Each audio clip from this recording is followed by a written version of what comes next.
And I get it. It sounds toxic, right? But I imagine a lot of people think that way, right? It's almost like if you play basketball and a team trades you and you feel like they did you wrong, you're going to want to see them lose. You're not going to want to see them win a championship without you. That's just human nature, right? So, yeah, I don't want to see you happy without me. Like, you see, he's fucking toxic. Get him. No, I'm not toxic, but that's just, I think that's how a lot of people think, right? Right? The next one is seeing you happy, especially with another man. Lord have mercy. Like, especially when you see, I'm like, is that her personal trainer? Is she like what? Why is she so happy? You know, like, hey man, we're just training, okay, man. Nothing bad's happening. I got a wife and kids. You can't be putting out these types of rumors about Tyrone. Tyrone got a proper reputation in the community. Anyways, I gotta go. Okay, Tyrone. All right. So yeah, seeing you happy, especially with another man, but generally just being happy, right? And usually the more narcissistic they are, the more pissed off they're gonna be at your happiness. Now, look, people, personally, I don't mind, right? I don't believe you. No, seriously, like, okay, obviously, like deep down, like for example, when I don't like someone, I'm like, fuck, I hope they fail. But if you have me push a button, would I really? Of course not, because I understand it's just my ego. But naturally, I do feel that way sometimes, right? Where I see an ex and I'm like, look, man, I hope she says at least like, oh man, like, I wish I wouldn't have broken up with her, right? But when you see them happy, it kind of hurts the ego, right? That's just human nature. You can't help it, right? So that's one thing, right? The next one is his own failures. You want something serious for him, and then he doesn't want it. He takes it for granted. And then all of a sudden, life happens. He has a few failed relationships, and then that's when he realizes you were the one. And yes, that does happen.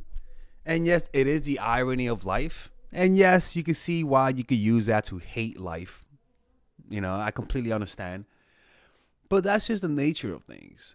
Life can be cruel, and this is part of the cruelty of life, is that a lot of the times, we realize we made the wrong decisions and we can't make up for it, and that's why I say a lot, like, you can't really get mad when things go wrong, because that's just part of life. It's like human error. You're always going to have human error in every aspect of life, right? There's always going to be things that happen in your life when it comes to relationships that it's just bad luck. And you can't rely on bad luck. If you keep doing the right thing over time and applying these strategies, things will usually turn out in your favor. You could be a great poker player and bad luck strikes you out 3 times in a row, but if you just keep making the proper decisions based on the numbers, you're going to end up winning over the long run, right? So it's the same way here. You can't really make somebody regret losing you outside of doing these things, which is possible, right? But you shouldn't focus on that in your life. It's a frivolous and empty win. You don't really gain anything. You don't really feel much better afterwards, right? It's just your ego that's hurt. Practice mindfulness, practice healing. Wanting to get revenge is a sign that you're still hurt on the inside. And all you're doing is projecting your own pain onto others. It's almost like you want to see somebody suffer as you do. What that means is that you're just suffering on the inside. And you have to practice more mindfulness, more self-care, practice more self-love, practice being alone more, and treating yourself nicer. Being with your body more, being with the present moment more, All right, people, if you guys enjoy that type of content, if you guys want to work with me one-on-one and you guys have some situations you guys want me to answer, maybe somebody's playing you, maybe somebody doesn't like you, maybe you want to make somebody like you, maybe you want to tell me your situation and see what I think, you guys can click on the description down below and purchase a one-on-one phone coaching call with me that is completely confidential and nobody knows about it. And there I'll be able to give you my personal opinion about your situation. And at the end of the day, when you work with me, you're gonna get answers. All right. The point is that you're not gonna waste your time. If you guys want to do that, click on the description down below. Those are the one-on-one, private, confidential phone calls.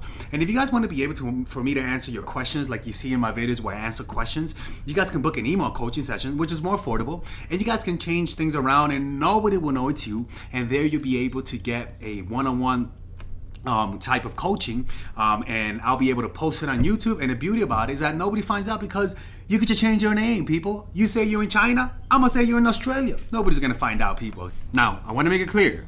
The private one-on-one phone call are private, confidential.